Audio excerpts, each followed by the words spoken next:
Hello बच्चों, कैसे हैं आप सभी। उम्मीद है कि आप सभी लोग खुश होंगे, स्वस्थ होंगे और लेक्चर देखने की तैयारी में होंगे। तो आज हम लेके आए हैं सॉल्यूशन का ही अगला लेक्चर, जिसमें हम डिस्कस करने वाले हैं राउल्ट के नियम को। हम राउल्ट के नियम को पढ़ने वाले हैं कि राउल्ट का नियम आखिर क्या था और किस तरीके से हम उनके आगे की चीजों को देखेंगे। धनात्मक विचलन, ऋणात्मक विचलन दोनों को भी यहाँ पे हम देखने वाले हैं। चलो तो हम अपना लेक्चर स्टार्ट करते हैं, आगे बढ़ते हैं और देखते हैं। सबसे पहले हमारे पास में राउल्ट का नियम दे रखा है। तो हमारे पास में राउल्ट का नियम है क्या, देखो अपने पास में क्या दे रखा है। इन्होंने बोला किसी विलयन में किसी विलायक का आंशिक दाब उसके मूल अंश के समानुपाती होता है। हमारे पास में क्या है कि हमारे पास में कोई विलयन दे रखा है और विलयन में उपस्थित अवयवी घटक जो होते हैं उनके आंशिक दाबों को ज्ञात करने या विलयन का कुल दाब ज्ञात करने के लिए हमने राउल्ट के नियम का उपयोग किया। तो राउल्ट का नियम हमें बताता है कि यदि आप आंशिक दाबों को निकालोगे तो वो आंशिक दाब जो होगा किसी भी अवयवी घटक का वो मूल अंश के समानुपाती होगा। तो इसने बोला है कि मूल अंश के समानुपाती होता है। दूसरे शब्दों में इसी को हम क्या बोल सकते हैं, यदि आप किसी विलायक के में विलय को मिलाते हैं तो विलायक का वाष्प दाब कम हो जाता है। मतलब हमने यदि किसी भी विलयन के अंदर आवासशील विलय को मिलाया तो वहां पे शुद्ध विलायक की तुलना में उसका वाष्प दाब क्या हो जाता है, कम हो जाता है। इसके बारे में भी हम पढ़ेंगे और यह कमी विलय के मूल अंश के समानुपाती होगी। एक चीज अपन को ये मिलने वाली है। दूसरा चीज क्या है, यहीं पे राउल्ट का नियम हमसे क्या कहता है, ये किसी विलयन या मिश्रण में विलायक का आंशिक वाष्प दाब, विलय भी हो सकता है विलायक भी हो सकता है, विलयन की शुद्ध अवस्था के वाष्प दाब को उसके मूल अंश के गुणा करने पर प्राप्त होता है। तो देखो अपने पास में है क्या कि हम उसको यदि प्राप्त करने के बाद जब इसको हम समझें कि आखिर कहना क्या चाहता है, तो अपन को कहने के लिए देखो यहाँ पे है क्या कि हमने कोई एक विलयन बनाया। क्या बनाया, कोई विलयन बनाया और इसके अंदर हमने दोनों विलय और विलायकों को भर के रखा है। कि हमारे पास में दोनों विलय और विलायक है, इसमें विलय है और क्या है, विलायक है।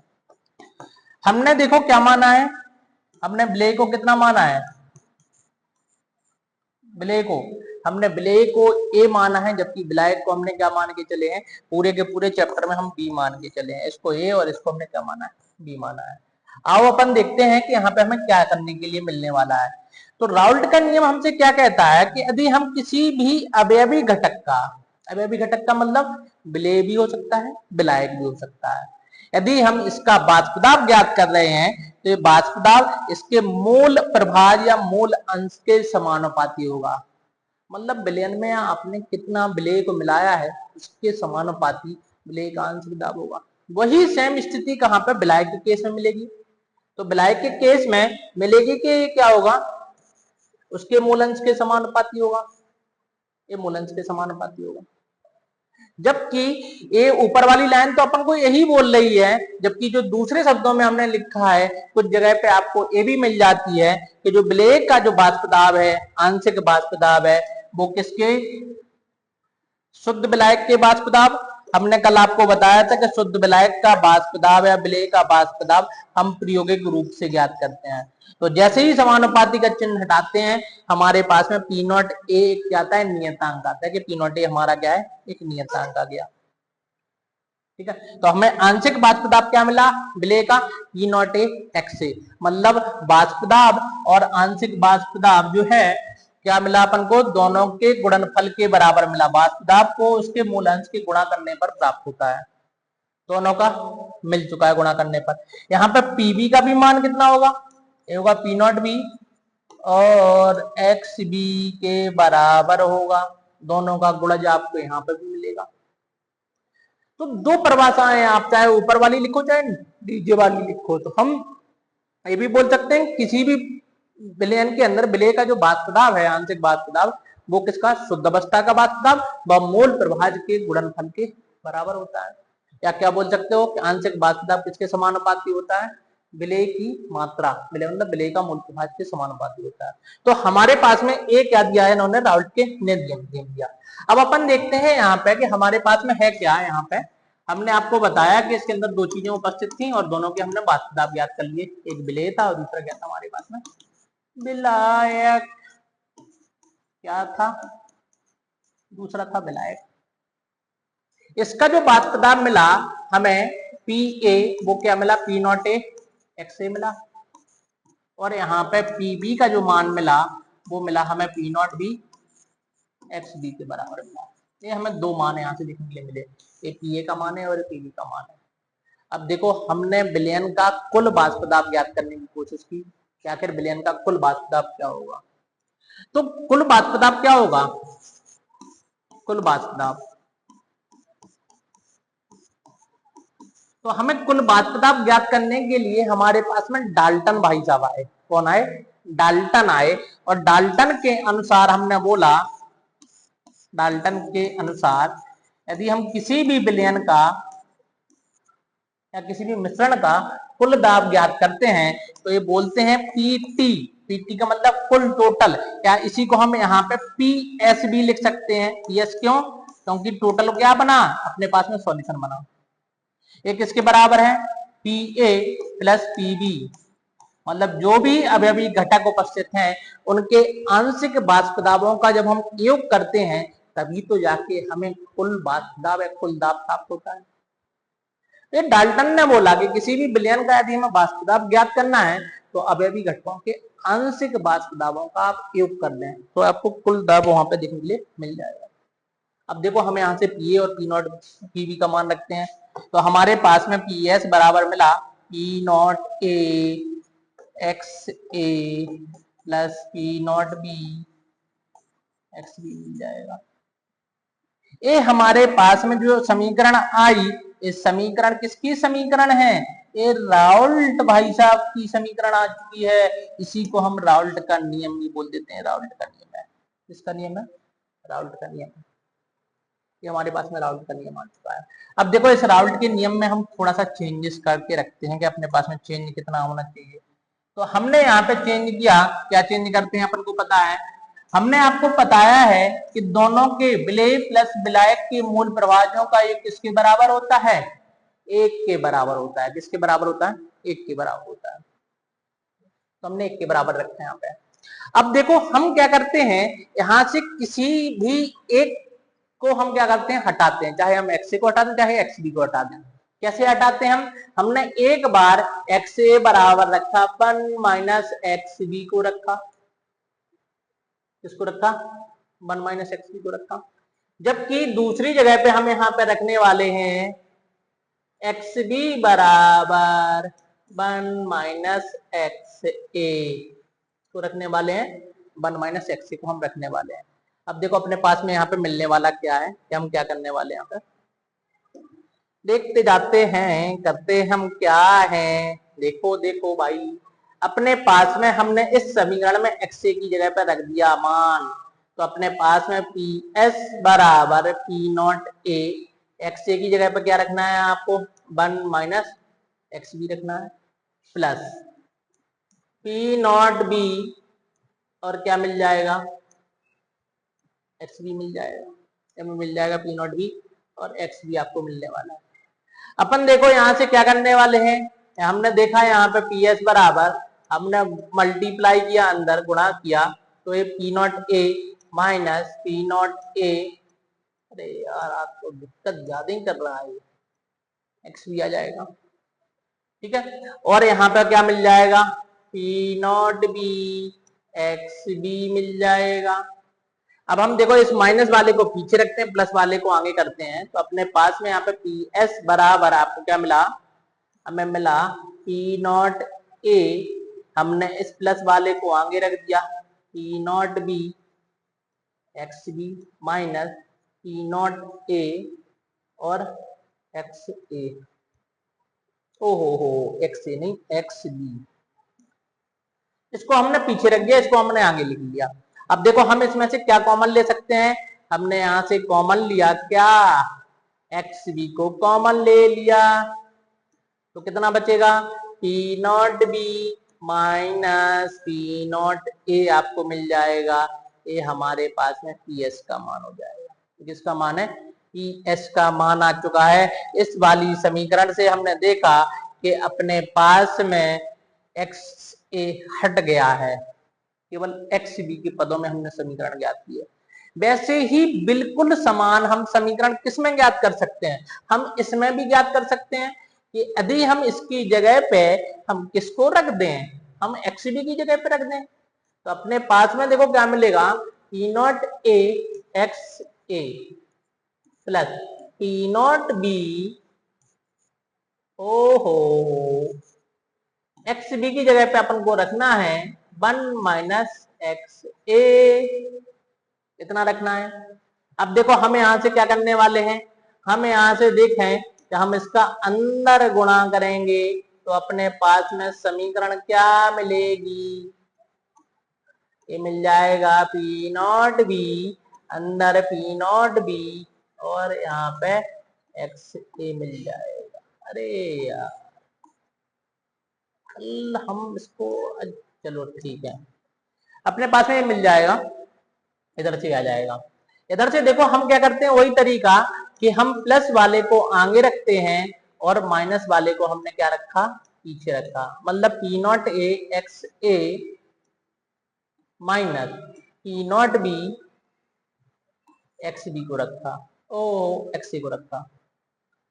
आप देखें यहां से हम क्या करने वाले हैं, हमने यहां से इसको पी नॉट बी ही लिखा और इसमें से हमने क्या ले लिया, एक्स ए को कॉमन ले लिया, तो कितना बचेगा, पी नॉट ए माइनस का पी नॉट बी आपको देखने के लिए मिल जाएगा।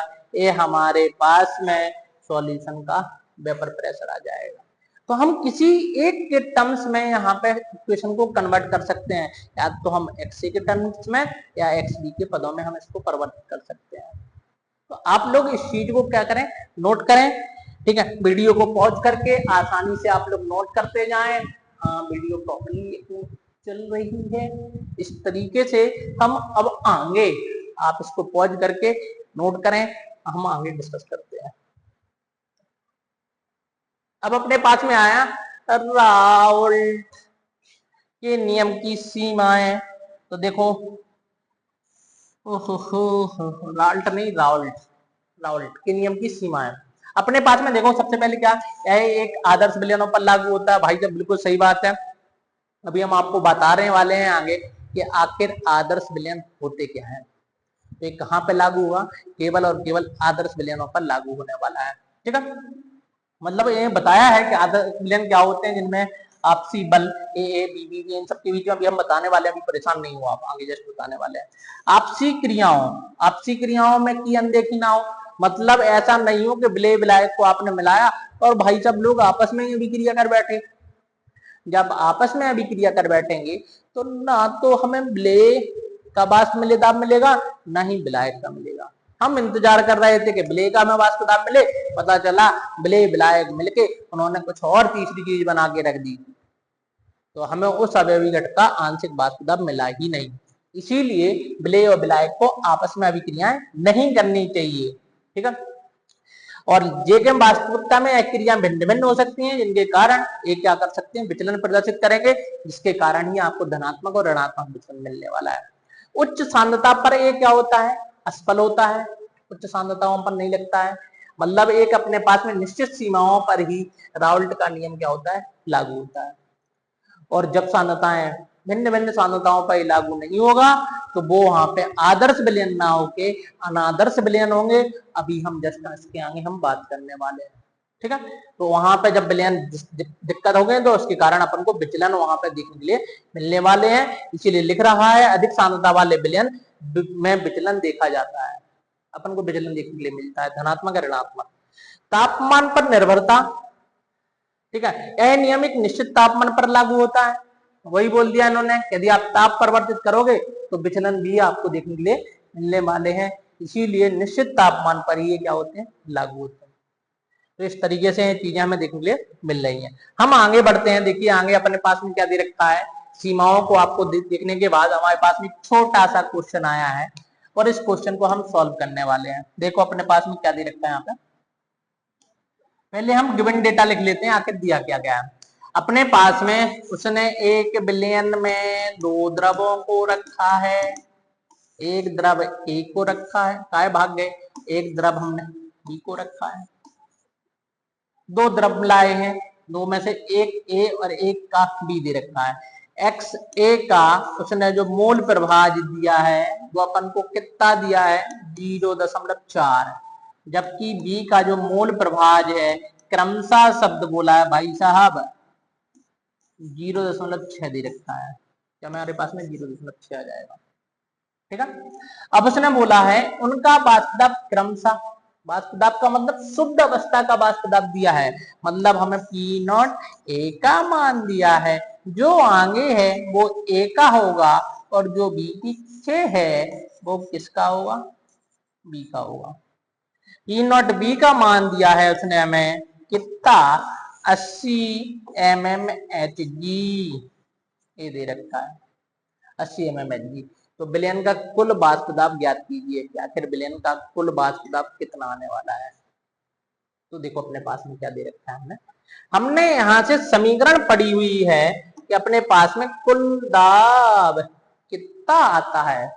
तो कुल दाब के लिए हम लिखते हैं पी एस बराबर P naught A X A plus P naught B X B लिखते हैं। यही हमारा राउल्ट का नियम है, हमने इसको रखा। अब देखो इसमें हम सबके मान रखने वाले हैं। आप देखें पी नॉट ए का मान कितना दिया है, आपको ऐसा नहीं कि इकाइयां में इकाइयां परिवर्तित नहीं करनी है, जिस इकाई में आप दाब को रखेंगे उसी इकाई में आपको आंसर प्राप्त होगा, इसीलिए आपको परेशान होने की जरूरत नहीं है। एक्स ए का मान 0.4 दिया है प्लस पी नॉट बी का मान 80 दे रखा है और एक्स बी का मान अपन को कितना मिल रहा है 0.6 मिल रहा है। ये हमारे पास में कुल विलयन का दाब आ चुका है। आप देखो जब हम इसमें गुणा करेंगे तो ये कितना बन जाएगा, ये बन जाएगा 40 और ये कितना बन जाएगा, अपने पास में जैसे ही हमने 80 का गुणा किया तो ये कितना हो जाएगा 6 बन जाएगा और 48 आ जाएगा। कितना आ जाएगा 48 आ जाएगा। 48 ही होता है, हाँ लगता तो ऐसे ही 48 ही होता है। अब दोनों का आप एक कर दें तो 40 दूनी 80 कितना आ गया 88 mmHg, जिसमें दाब रखा है उसी में आपको दाब की इकाई आ जाएगी 80 mmHg, हमारा आंसर हो जाएगा। ये हमारे पास में कुल विलयन का दाब आपको देखने के लिए मिल जाएगा, ठीक है। इस तरीके से सरल सरल क्वेश्चन आते हैं। कई बार आपको मोल प्रभाज ना देके मोल दे देता है, लेकिन यहाँ पे क्या दिया है देखो आप मोल अनुपात मतलब मोल अंश दिया है। कई बार आपको मोल दे देगा तो आपको मोल ज्ञात करने पड़ेंगे, मतलब मोल प्रभाज ज्ञात करना पड़ेगा। जबकि कई बार आपको द्रव्यमान दे देगा और द्रव्यमान देगा तो वही क्वेश्चन आपका थोड़ा सा लंबा जाएगा। द्रव्यमान के केस में आपको सबसे पहले मोल ज्ञात करना पड़ेगा, मोल से मोल प्रभाज ज्ञात करना पड़ेगा, उसके बाद कुल दाब आपको ज्ञात करना पड़ेगा। इस तरीके से हम इसको याद करने वाले हैं। हम बढ़ते हैं आगे के क्वेश्चन की तरफ। देखो अगला क्वेश्चन अपने पास में दे रखा है दो आदर्श द्रव ए और बी का वाष्प दाब क्रमशः कितना 80 mmHg और 120 mmHg और 80 mmHg दे रखा है। देखो आप क्या है मतलब पी नॉट ए का मान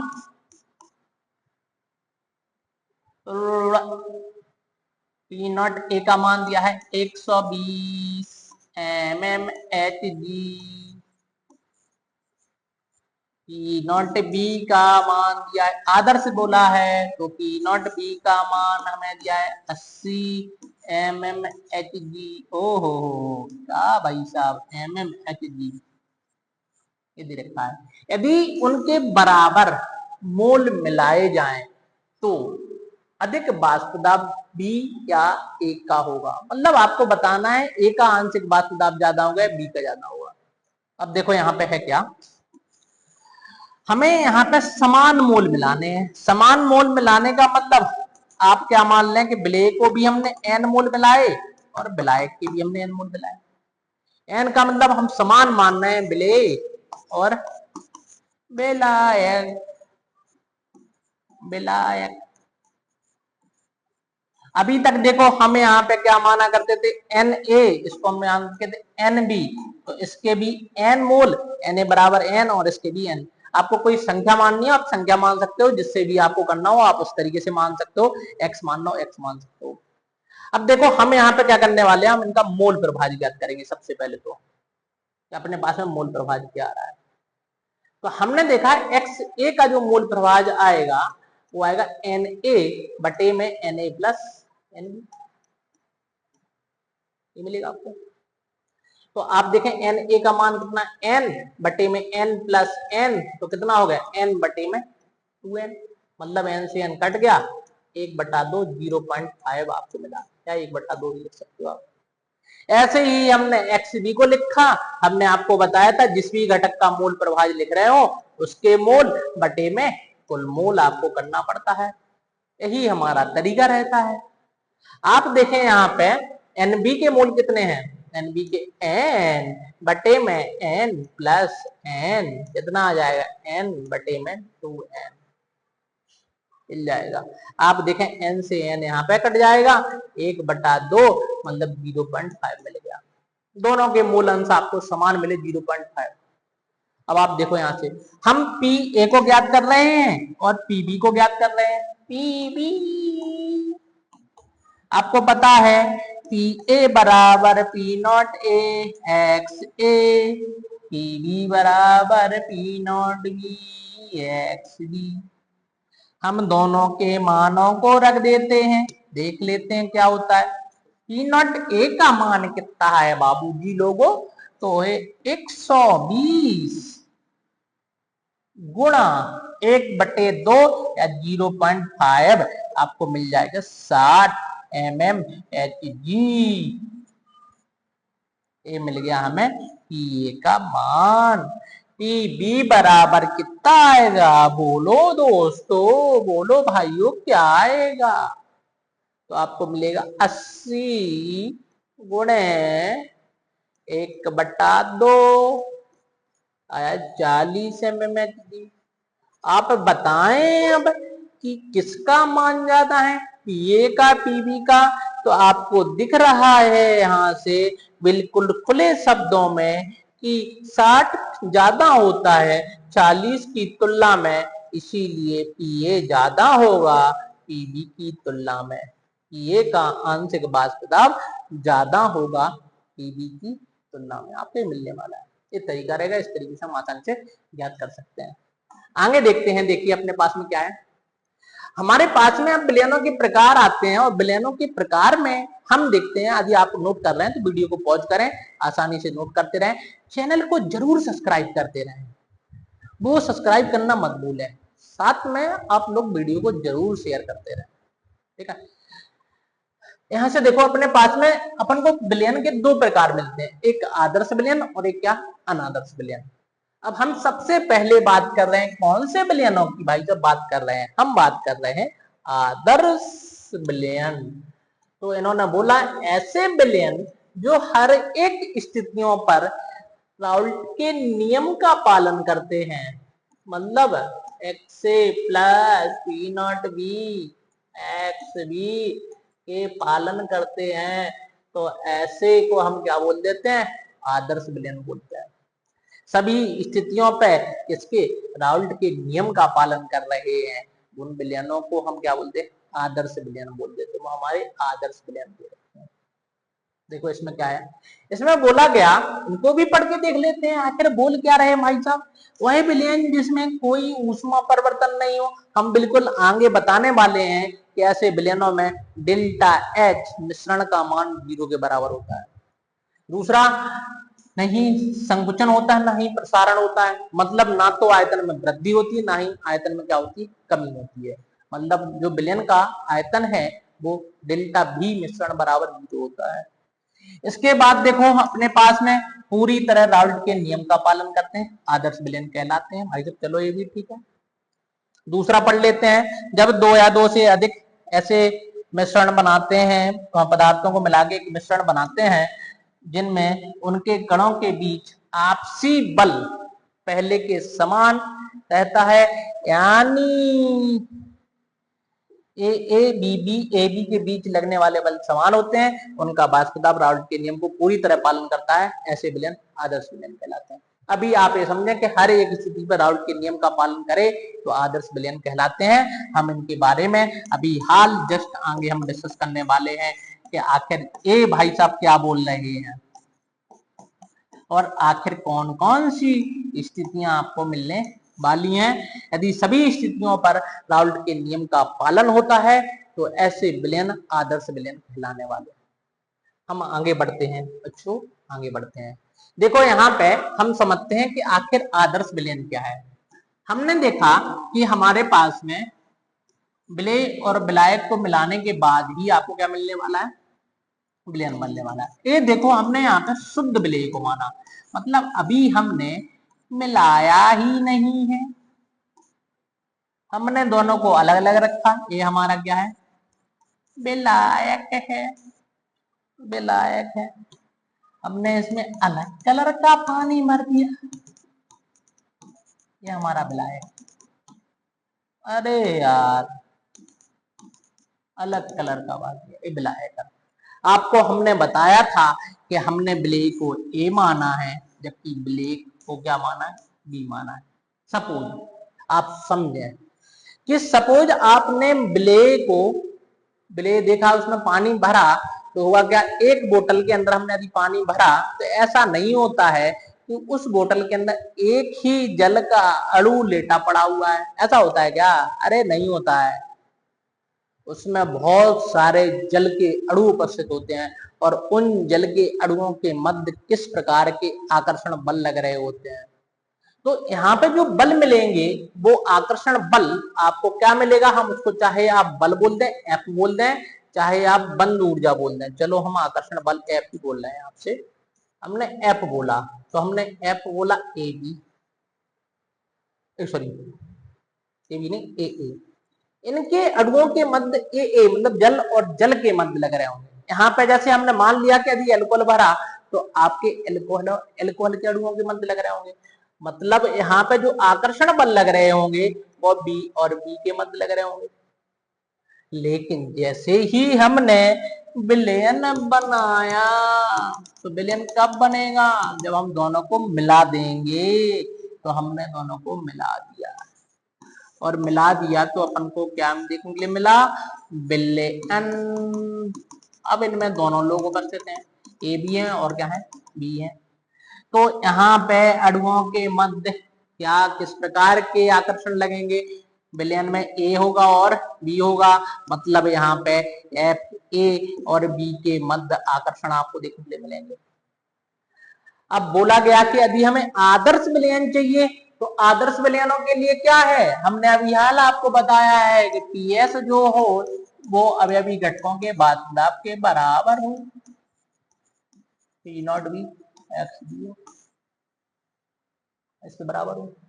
तो यहां से हमें क्या देखने के लिए मिला, एफ ए बी बराबर होगा एफ ए और किसके, एफ बी और बी के बराबर होगा। मतलब यहाँ पे दोनों के मध्य लगने, सबके मध्य लगने वाले आकर्षण बल एक समान होना चाहिए, उनकी बंद ऊर्जा एक समान हो, तब जाके वो राउल्ट के नियम का क्या करेंगे, पालन करेंगे, ये राउल्ट के नियम का पालन करेंगे। तो हमसे यहाँ पे इनकी शर्त पूछनी जाती है, मतलब ऐसे विलयन जिनमें विलयन का बाध्यता अवयवी घटकों के बाध्यता के बराबर होता है आदर्श विलयन कहलाते हैं। जो अपन को नीचे वाली लाइन बोल रहा था, ये वाली लाइन, वो सब लाइनें यही बोल रहा था, वो ये वाली लाइनें यही बोल रहा था वो। तो आप इसको समझे यहाँ पे। अब देखो यहाँ पे हमारे पास में इनकी शर्तें देखनी है कि आखिर शर्त अपने पास में क्या है। तो हमारे पास में पहली स्थिति होती है, पहली स्थिति क्या होती है, डेल्टा एच मिश्रण, क्या, डेल्टा एच मिश्रण का मान यहाँ पे 0 के बराबर होता है। मतलब ऐसे विलयन बनाते समय ऊष्मा में कोई भी परिवर्तन नहीं होता है, ना तो ऊष्मा मुक्त होती है ना ही ऊष्मा अवशोषित होती है, मतलब डेल्टा एच मिश्रण का मान 0 के बराबर होता है। डेल्टा एच को आप अभिक्रिया की ऊष्मा बोल सकते हैं या एंथैल्पी बोल सकते हैं।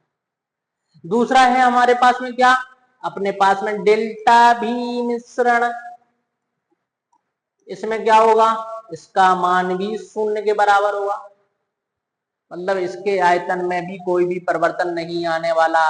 यहाँ पे डेल्टा भी मिश्रण जो होगा वो 0 के बराबर होगा, ना तो आयतन में वृद्धि होगी ना ही आयतन में कमी होगी। आपको ये देखने को मिलेगा यहाँ पर, ना तो आयतन में वृद्धि ना ही आयतन में आपको कमी मिलने वाली है।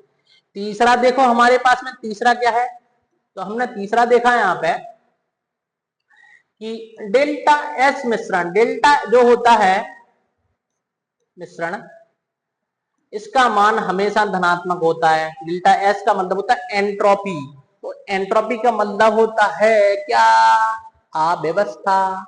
तो जब भी हम दो चीजों को मिलाते हैं हमेशा अव्यवस्था बढ़ती है। हमने विलेय विलायक को मिलाया तो पहले की तुलना में यहाँ पे अव्यवस्था बढ़ने वाली है। तो हमेशा एंट्रोपी का मान हम यहाँ पे 3 विलयनों को बताएंगे, आदर्श, धनात्मक, ऋणात्मक दोनों को बताएंगे। इन तीनों स्थिति में अपन को क्या मिलने वाला है, एंट्रोपी का मान हमेशा आपको धनात्मक मिलने वाला है, ये धनात्मक मिलेगा।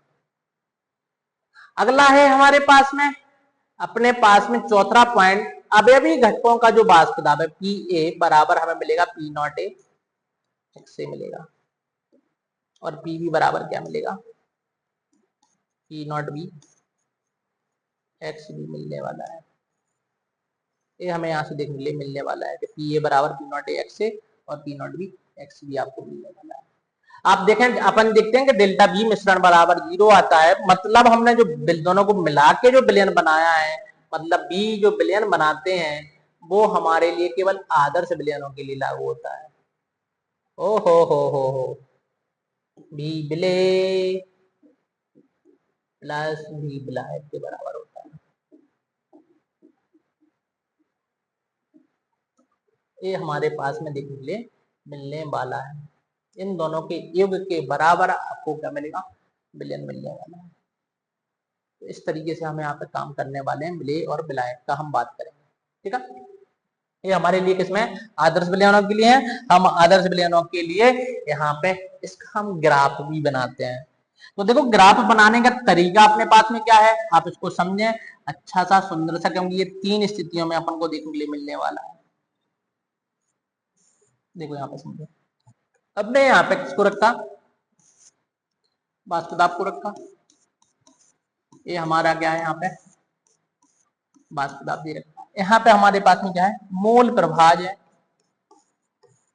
मोल प्रभाज दे रखा है, ये मोल प्रभाज है। यहाँ पे आप देखें, यहाँ पे जब मोल प्रभाज है तो हम इसको क्या रखेंगे, एक्स ए बराबर, यदि हमने, आपको पता है दोनों का जो योग होता है विलयन के अंदर, विलेय के मूल प्रभाज प्लस विलायक का मूल प्रभाज का योग 1 के बराबर होता है। यदि हमने इस बिंदु पर एक्स ए का मान 0 रखा तो एक्स बी का मान कितना मिलेगा, आपको 1 मिलेगा। हम धीरे धीरे इधर से इधर की तरफ गए तो हमने क्या किया, हमने एक्स ए के मान को बढ़ाते गए और इस कोने तक पहुंचते पहुंचते एक्स ए का मान 1 हो गया, तो एक्स बी का मान कितना हो गया, 0 हो गया। एक्स बी का मान क्या है, 0 आपको देखने को मिलेगा, ये हमें देखने को मिल जाएगा। अब देखो अपन क्या करते हैं, आप जो बिंदु बनाते हैं वैसे बिंदु निकालें आप। हमें पता है कि पी ए बराबर होता है पी नॉट ए एक्स ए। हमने देखा जब हमने एक्स ए का मान 0 रखा तो पी ए का मान भी आपको 0 प्राप्त हो जाएगा, ठीक है। हमने एक्स ए का मान बढ़ा के 1 रखा तो पी ए का मान भी पी नॉट ए के बराबर हो जाएगा, ठीक है। वैसे ही हमने यहाँ पे पी बी बराबर देखा तो हमारे पास में पी नॉट बी और क्या एक्स बी आया, और एक्स बी का मान जब हमने 0 के बराबर रखा तो अपने पास में पी बी बराबर भी 0 हो जाएगा। दूसरा पॉइंट बनाया, दूसरा बिंदु के लिए बात की तो एक्स बी बराबर जब अपने पास में 1 हो गया तो पी बी बराबर भी पी नॉट बी हो जाएगा, मिल जाएगा आपको। आप देखो एक चीज और यहाँ पे आप देखें, हमने इसको कहां पर रख रहे हैं, आंशिक वाष्प दाब को रख रहे हैं हम y अक्ष पे, मूल प्रभाज को रख रहे हैं x अक्ष पे, और ये हमारे पास में नियतांक है तो हमने यहाँ पे भी नियतांक बना दिया। तो ए हमारे पास में मिल चुकी है, किसकी समीकरण है, y बराबर mx, y बराबर mx समीकरण होती है एक सरल रेखा की समीकरण। और कैसी सरल रेखा, जो कि एक मूल बिंदु से होके जाती है, तो मूल बिंदु से होके गुजर के जाने वाली सरल रेखा की समीकरण है। तो अब तो देखो अपन को सरल रेखा बनानी है, सीधी लाइन बनानी है, और वो भी मूल बिंदु से होके जाननी है। तो हमने यहाँ पे जो लाइन बनाई कि मूल बिंदु से होके जाए, तो हमने ऐसी लाइन बना दी है।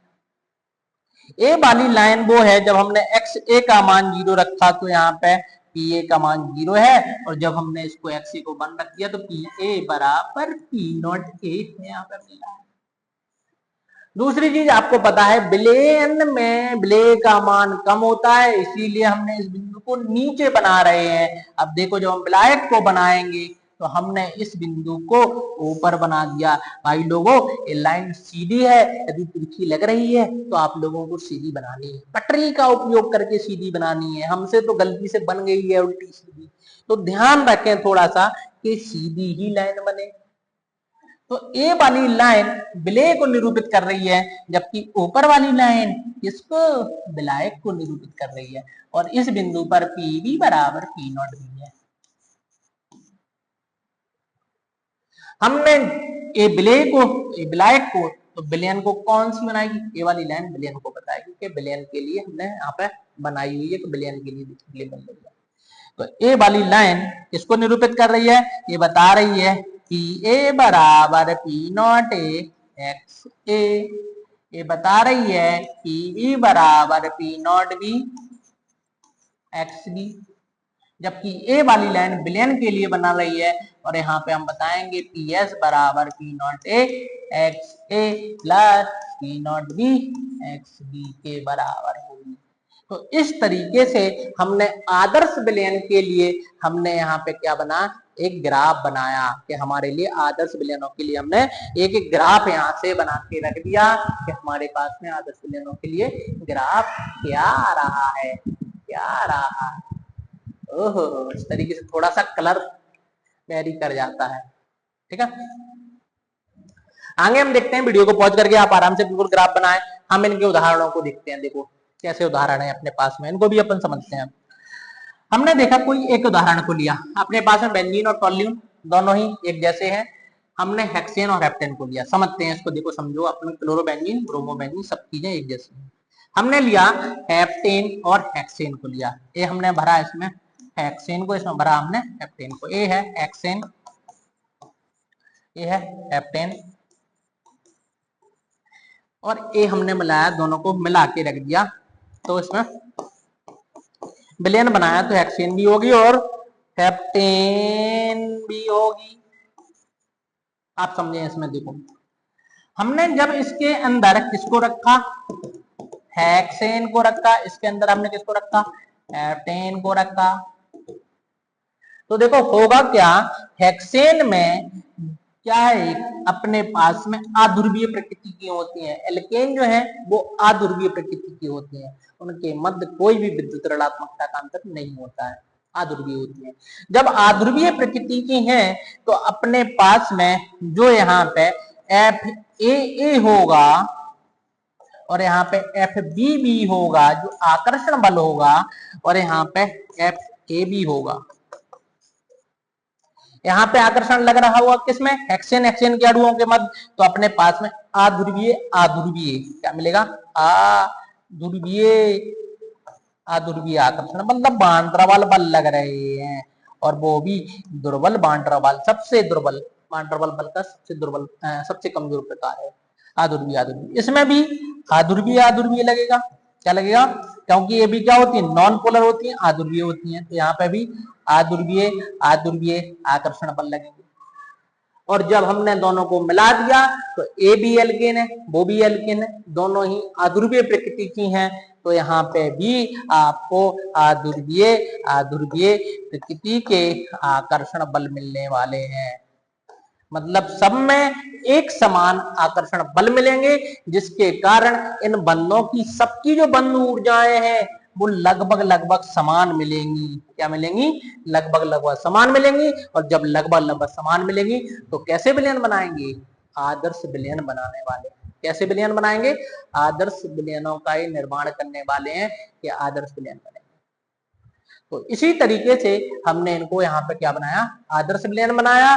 तो आप समझे आदर्श विलयनों के उदाहरण क्या है, इस तरीके से आपको देखना है।